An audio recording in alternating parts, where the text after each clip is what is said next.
मेरे प्यारे देशवासियों, नमस्कार। आज बहुत पावन दिन पर मुझे आपसे मन की बात करने का अवसर मिला है।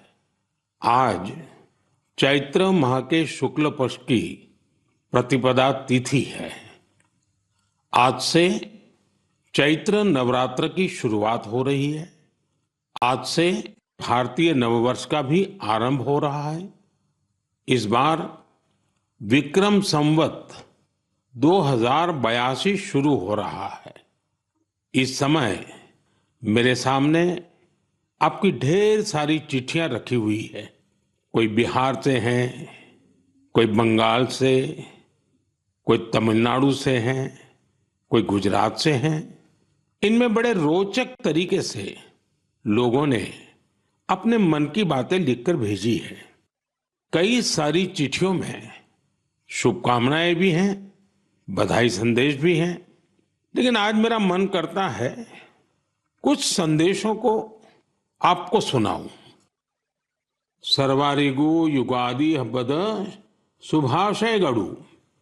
अगला संदेश है अंदरी की उगादि शुभाकांक्षलु। अब एक और चिट्ठी में लिखा है संवसार पाड़व्यार्ची परबी। अगले संदेश में लिखा गया है गुड़ी पाड़वा निमित्त हार्दिक शुभेच्छा। हमारे एक साथी ने लिखा है एल्ला वरक्कुम विशु आशम शगल। एक और संदेश है इनिये पुथांडु नल्लवाल थुक्कल। साथियों, आप ये तो समझ गए होंगे कि अलग अलग भाषाओं में भेजे गए संदेश हैं, लेकिन क्या आप इसकी वजह जानते हैं? यही तो वो खास बात है जो आज मुझे आपसे साझा करनी है। हमारे देश के अलग अलग राज्यों में आज और अगले कुछ दिनों में नववर्ष शुरू हो रहे हैं और ये सभी संदेश नववर्ष और विभिन्न पर्वों की बधाइयों के हैं। इसलिए मुझे अलग अलग भाषाओं में लोगों ने शुभकामनाएं भेजी हैं। साथियों, आज कर्नाटका में, आंध्र प्रदेश, तेलंगाना में उगादी का पर्व बहुत धूमधाम से मनाया जा रहा है। आज ही महाराष्ट्र में गुड़ी पड़वा मनाया जा रहा है।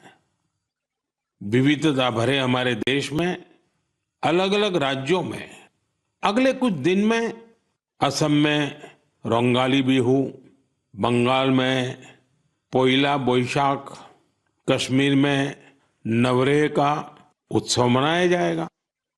इसी तरह 13 से 15 अप्रैल के बीच देश के अलग अलग हिस्सों में त्योहारों की जबरदस्त धूम दिखेगी। इसे लेकर भी उत्साह का माहौल है और ईद का त्योहार तो आ ही रहा है। यानी ये पूरा महीना त्योहारों का है, पर्वों का है। मैं देश के लोगों को इन त्योहारों की बहुत बहुत बधाई देता हूं। हमारे ये त्योहार भले ही अलग अलग क्षेत्रों में हो, लेकिन ये दिखाते हैं कि भारत की विविधता में भी कैसे एकता पिरोई हुई है। इस एकता की भावना को हमें निरंतर मजबूत करते चलना है। साथियों, जब परीक्षाएं आती हैं तो युवा साथियों के साथ मैं परीक्षा पे चर्चा करता हूं। अब परीक्षाएं हो चुकी हैं। बहुत सारे स्कूलों में तो दोबारा क्लास शुरू होने की तैयारी हो रही है। इसके बाद गर्मी की छुट्टियों का समय भी आने वाला है। साल के इस समय का बच्चों को बहुत इंतजार रहता है। मुझे तो अपने बचपन के दिन याद आ गए जब मैं और मेरे दोस्त दिन भर कुछ ना कुछ उत्पात मचाते रहते थे, लेकिन साथ ही हम कुछ कंस्ट्रक्टिव भी करते थे, सीखते भी थे। गर्मियों के दिन बड़े होते हैं। इसमें बच्चों के पास करने को बहुत कुछ होता है। ये समय किसी नई हॉबी को अपनाने के साथ ही अपने हुनर को और तराशने का भी है। आज बच्चों के लिए ऐसे प्लेटफॉर्म की कमी नहीं जहां वे काफी कुछ सीख सकते हैं। जैसे कोई संस्था टेक्नोलॉजी कैंप चला रही हो तो बच्चे वहाँ ऐप बनाने के साथ ही ओपन सोर्स सॉफ्टवेयर के बारे में जान सकते हैं। अगर कहीं पर्यावरण की बात हो, थिएटर की बात हो या लीडरशिप की बात हो, ऐसे विविध विविध विषय के कोर्स होते रहते हैं, तो उससे भी जुड़ सकते हैं। ऐसे कई स्कूल हैं जो स्पीच या तो ड्रामा सिखाते हैं, ये बच्चों को बहुत काम आते हैं। इन सब के अलावा आपके पास इन छुट्टियों में कई जगह चल रहे वॉलेंटियर एक्टिविटीज, सेवा कार्यों से भी जुड़ने का अवसर है। ऐसे कार्यक्रमों को लेकर मेरा एक विशेष आग्रह है। अगर कोई संगठन, कोई स्कूल या सामाजिक संस्थाएं या तो फिर साइंस सेंटर ऐसी समर एक्टिविटीज करवा रहे हो तो इसे हैशटैग माई हॉलीडेज के साथ जरूर शेयर करें। इससे देश भर के बच्चे और उनके माता पिता को इनके बारे में आसानी से जानकारी मिल सकेगी। मेरे युवा साथियों, मैं आज आपसे माय भारत के उस खास कैलेंडर की भी चर्चा करना चाहूंगा जिसे इस समर वेकेशन के लिए तैयार किया गया है। इस कैलेंडर की एक कॉपी अभी मेरे सामने रखी हुई है। मैं इस कैलेंडर से कुछ अनूठे प्रयासों को साझा करना चाहता हूं। जैसे माय भारत के स्टडी टूर में आप ये जान सकते हैं कि हमारे जन औषधि केंद्र कैसे काम करते हैं। आप वाइब्रेंट विलेज अभियान का हिस्सा बनकर सीमावर्ती गांवों में एक अनोखा अनुभव ले सकते हैं। इसके साथ ही वहां कल्चर और स्पोर्ट्स एक्टिविटीज का हिस्सा जरूर बन सकते हैं। वहीं अंबेडकर जयंती पर पदयात्रा में भागीदारी कर आप संविधान के मूल्यों को लेकर जागरूकता भी फैला सकते हैं। बच्चों और उनके माता पिता से भी मेरा विशेष आग्रह है कि वे छुट्टियों के अनुभवों को हैशटैग हॉलीडे मेमोरीज के साथ जरूर साझा करें। मैं आपके अनुभवों को आगे आने वाली मन की बात में शामिल करने का प्रयास करूंगा। मेरे प्यारे देशवासियों, गर्मी का मौसम शुरू होते ही शहर शहर, गांव गांव पानी बचाने की तैयारियां भी शुरू हो जाती हैं। अनेक राज्यों में वाटर हार्वेस्टिंग से जुड़े कामों ने, जल संरक्षण से जुड़े कामों ने नई तेजी पकड़ी है। जल शक्ति मंत्रालय और अलग अलग स्वयंसेवी संस्थाएं इस दिशा में काम कर रही हैं। देश में हजारों कृत्रिम तालाब, check dam, borewell recharge, community soak pit का निर्माण हो रहा है। हर साल की तरह इस बार भी कैच द रेन अभियान के लिए कमर कस ली गई है। ये अभियान भी सरकार का नहीं बल्कि समाज का है, जनता जनार्दन का है। जल संरक्षण से ज्यादा लोगों को जोड़ने के लिए जल संचय जन भागीदारी अभियान भी चलाया जा रहा है। प्रयास यही है कि जो प्राकृतिक संसाधन हमें मिले हैं उसे हमें अगली पीढ़ी तक सही सलामत पहुंचाना है। साथियों, बारिश की बूंदों को संरक्षित करके हम बहुत सारा पानी बर्बाद होने से बचा सकते हैं। पिछले कुछ सालों में इस अभियान के तहत देश के कई हिस्सों में जल संरक्षण के अभूतपूर्व कार्य हुए हैं। मैं आपको एक दिलचस्प आंकड़ा देता हूं। पिछले 7-8 साल में नए बने टैंक, पॉन्ड और अन्य वाटर रिचार्ज स्ट्रक्चर से 11 बिलियन क्यूबिक मीटर, उससे भी ज्यादा पानी का संरक्षण हुआ है। अब आप सोचेंगे कि 11 बिलियन क्यूबिक मीटर पानी कितना पानी होता है। साथियों, भाखड़ा नांगल बांध में जो पानी जमा होता है उसकी तस्वीरें तो आपने जरूर देखी होगी। ये पानी गोविंद सागर झील का निर्माण करता है। इस झील की लंबाई ही 90 किलोमीटर से ज्यादा है। इस झील में भी 9-10 बिलियन क्यूबिक मीटर से ज्यादा पानी संरक्षित नहीं हो सकता है। सिर्फ 9-10 बिलियन क्यूबिक मीटर। और देशवासियों ने अपने छोटे छोटे प्रयास से देश के अलग अलग हिस्सों में 11 बिलियन क्यूबिक मीटर पानी के संरक्षण का इंतजाम कर दिया है ना ये शानदार प्रयास। साथियों, इस दिशा में कर्नाटका के गडक जिले के लोगों ने भी मिसाल कायम की है। कुछ साल पहले यहाँ के 2 गांवों की झीलें पूरी तरह सूख गई। एक समय ऐसा भी आया जब वहां पशुओं के पीने के लिए भी पानी नहीं बचा। धीरे धीरे झील घास फूस और झाड़ियों से भर गई। लेकिन गांव के कुछ लोगों ने झील को पुनर्जीवित करने का फैसला किया और काम में जुट गए। और कहते हैं ना, जहां चाह वहां राह। गांव के लोगों के प्रयास देखकर आसपास की सामाजिक संस्थाएं भी उनसे जुड़ गई। सब लोगों ने मिलकर कचरा और कीचड़ साफ किया और कुछ समय बाद झील वाली जगह बिल्कुल साफ हो गई। अब लोगों को इंतजार है बारिश के मौसम का। वाकई ये कैच द रेन अभियान का शानदार उदाहरण है। साथियों, आप भी सामुदायिक स्तर पर ऐसे प्रयासों से जुड़ सकते हैं। इस जन आंदोलन को आगे बढ़ाने के लिए आप अभी से योजना जरूर बनाइए। और आपको एक और बात याद रखनी है, हो सके तो गर्मियों में अपने घर के आगे मटके में ठंडा जल जरूर रखिए। घर की छत पर या बरामदे में भी पक्षियों के लिए पानी रखिए। देखिएगा, ये पुण्य कार्य करके आपको कितना अच्छा लगेगा। साथियों, मन की बात में अब बात हौसलों के उड़ान की, चुनौतियों के बावजूद जज्बा दिखाने की। कुछ ही दिन पहले संपन्न हुए खेलो इंडिया पैरा गेम्स में एक बार फिर खिलाड़ियों ने अपनी लगन और प्रतिभा से सबको हैरान कर दिया। इस बार पहले से ज्यादा खिलाड़ियों ने इन खेलों में हिस्सा लिया। इससे पता चलता है कि पैरा स्पोर्ट्स कितना पॉपुलर हो रहा है।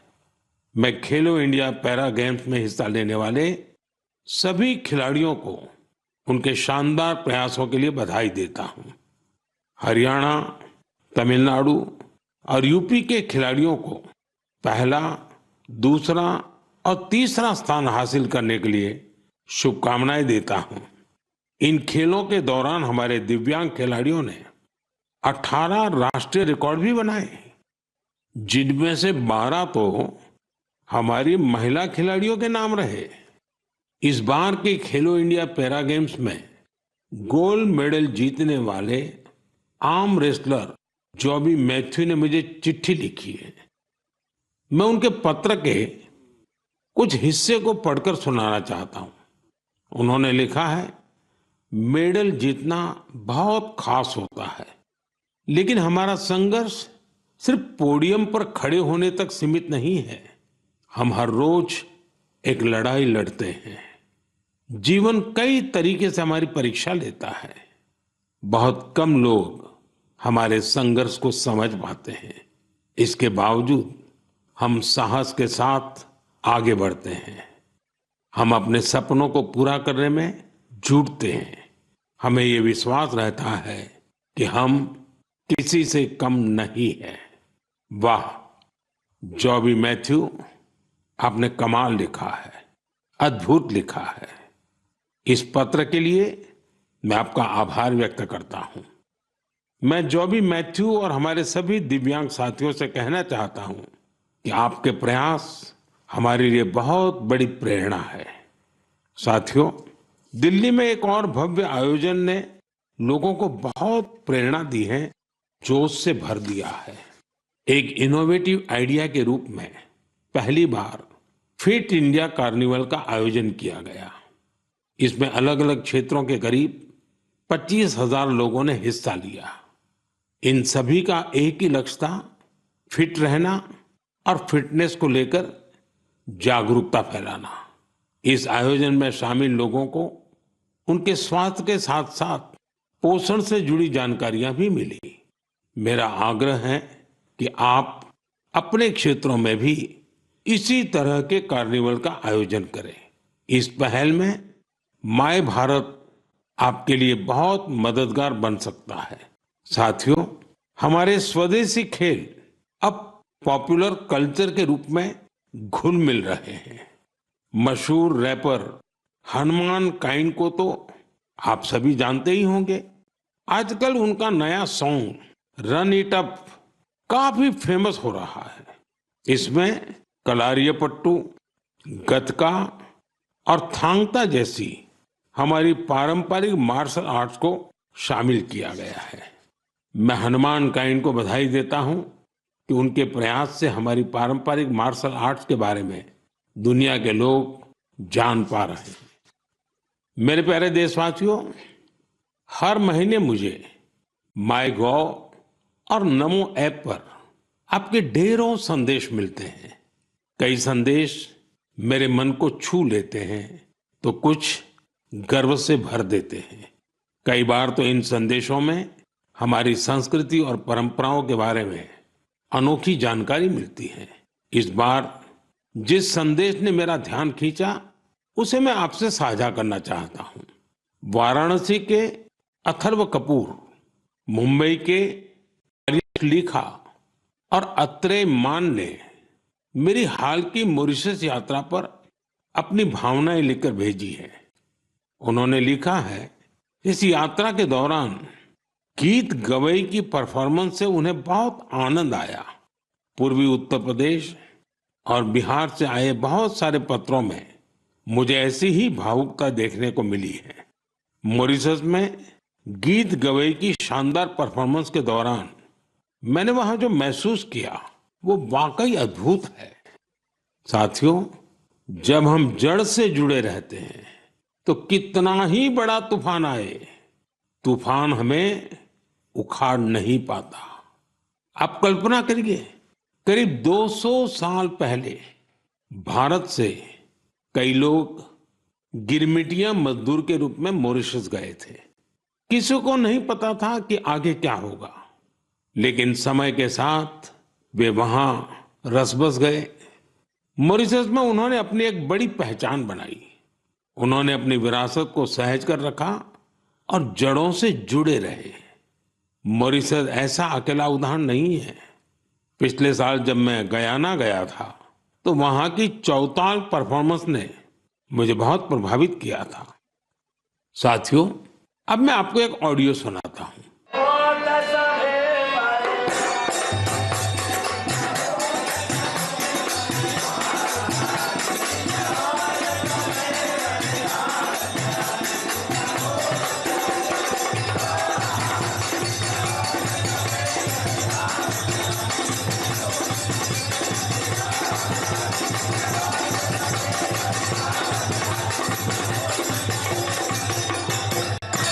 आप जरूर सोच रहे होंगे कि ये तो हमारे देश के किसी हिस्से की बात है, लेकिन आपको यह जानकर हैरानी होगी कि इसका संबंध फिजी से है। यह फिजी का बहुत ही लोकप्रिय फगवा चौताल है। ये गीत और संगीत हर किसी में जोश भर देता है। मैं आपको एक और ऑडियो सुनाता हूं।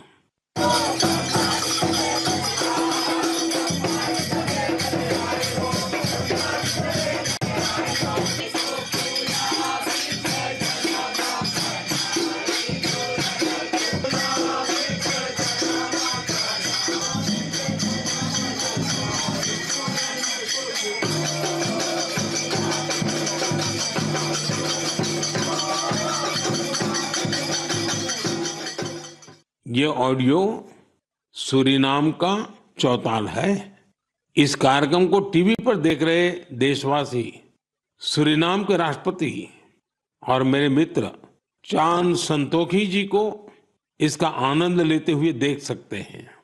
बैठक और गानों की यह परंपरा त्रिनिदाद एंड टोबैगो में भी खूब लोकप्रिय है। इन सभी देशों में लोग रामायण खूब पढ़ते हैं। यहाँ फगवा बहुत लोकप्रिय है और सभी भारतीय पर्व त्योहार पूरे उत्साह के साथ मनाए जाते हैं। उनके कई गाने भोजपुरी, अवधी या मिश्रित भाषा में होते हैं। कभी कभार ब्रज और मैथिली का भी उपयोग होता है। इन देशों में हमारी परंपराओं को सहेजने वाले सभी लोग सराहना के पात्र हैं। साथियों, दुनिया में ऐसे कई संगठन भी हैं जो वर्षों से भारतीय संस्कृति को संरक्षित करने का कार्य कर रहे हैं। ऐसा ही एक संगठन है Singapore Indian fine arts society. भारतीय नृत्य, संगीत और संस्कृति को संरक्षित करने में जुटे इस संगठन ने अपने गौरवशाली 75 साल पूरे किए हैं। इस अवसर से जुड़े कार्यक्रम में सिंगापुर के राष्ट्रपति श्रीमान थरमन शनमुगारत्नम जी गेस्ट ऑफ ऑनर थे। उन्होंने इस ऑर्गेनाइजेशन के प्रयासों की खूब सराहना की। मैं इस टीम को अपनी ढेर सारी शुभकामनाएं देता हूं। साथियों, मन की बात में हम देशवासियों की उपलब्धियों के साथ ही अक्सर सामाजिक विषयों को भी उठाते हैं।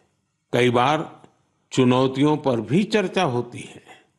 इस बार मन की बात में मैं एक ऐसी चुनौती के बारे में बात करना चाहता हूं जो सीधे हम सबसे जुड़ी हुई है।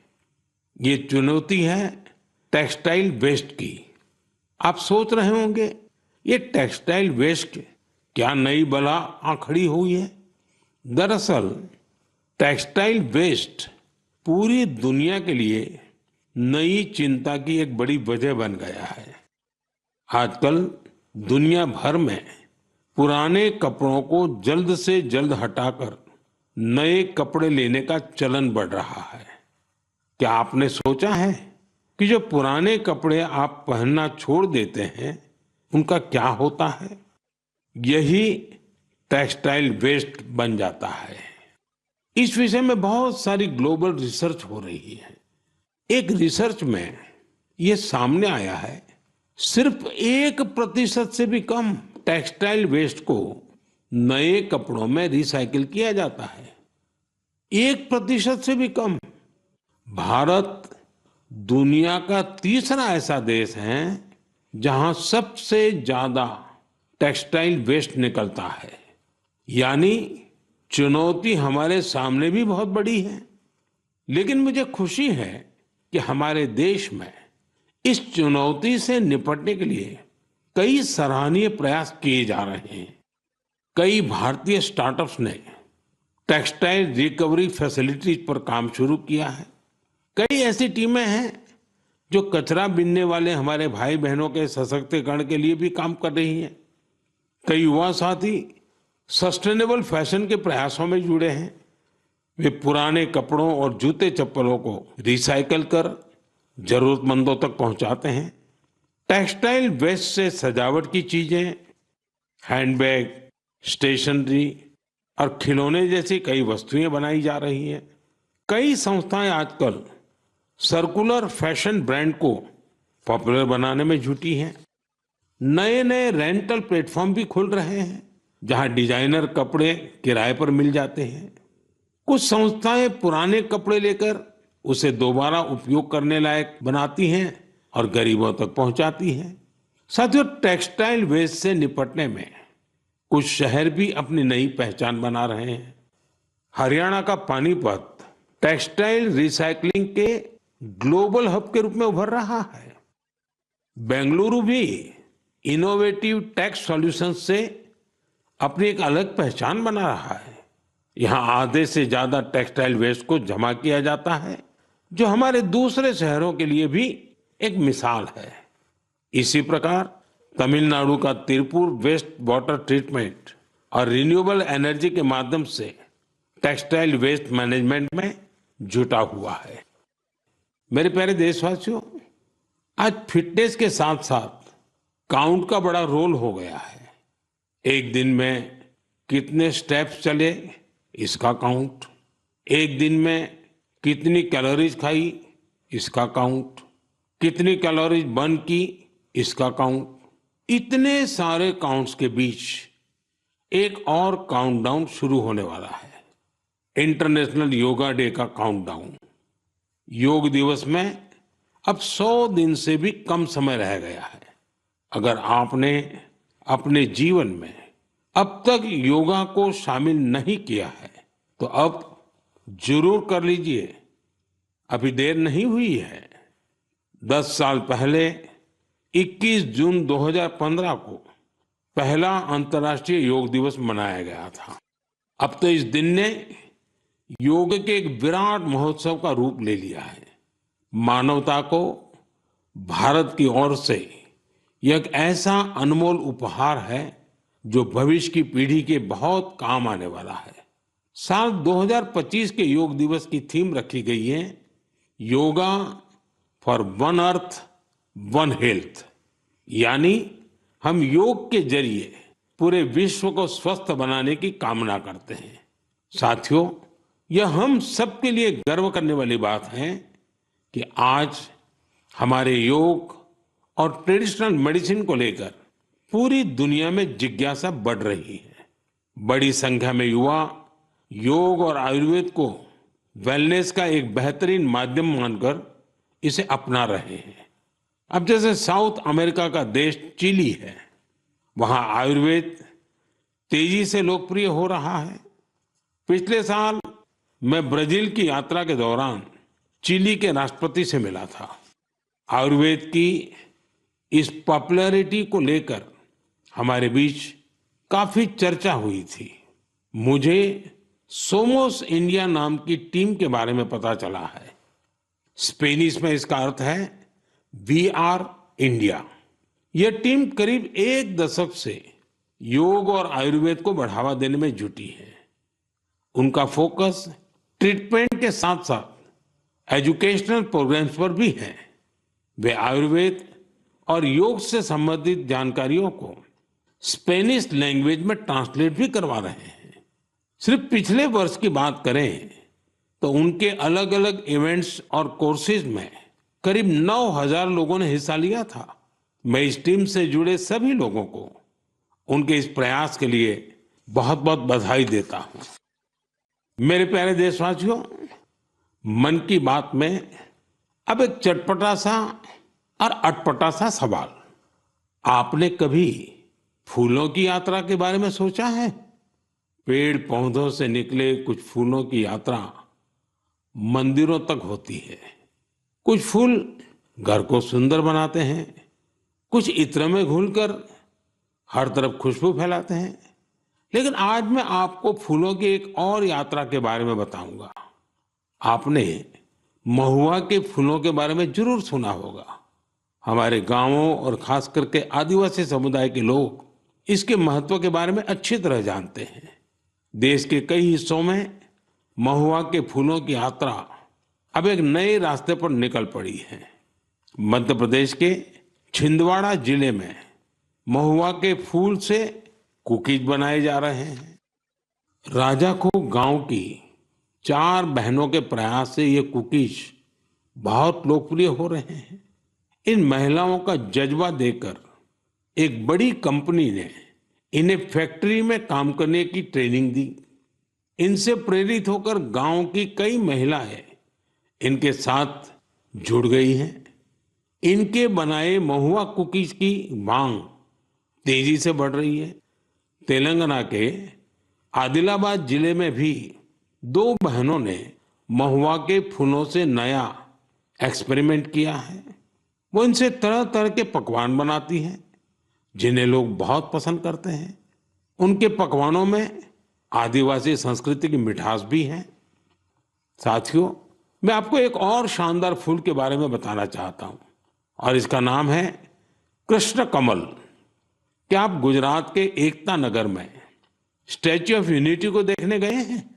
स्टैच्यू ऑफ यूनिटी के आसपास आपको ये कृष्ण कमल बड़ी संख्या में दिखेंगे। ये फूल पर्यटकों का मन मोह लेते हैं। ये कृष्ण कमल एकता नगर के आरोग्य वन, एकता नर्सरी, विश्व वन और मियावाकी फॉरेस्ट में आकर्षण का केंद्र बन चुके हैं। यहाँ योजनाबद्ध तरीके से लाखों की संख्या में कृष्ण कमल के पौधे लगाए गए हैं। आप भी अपने आसपास देखेंगे तो आपको फूलों की दिलचस्प यात्राएं दिखेगी। आप अपने क्षेत्र में फूलों की ऐसी अनोखी यात्रा के बारे में मुझे भी लिखिएगा।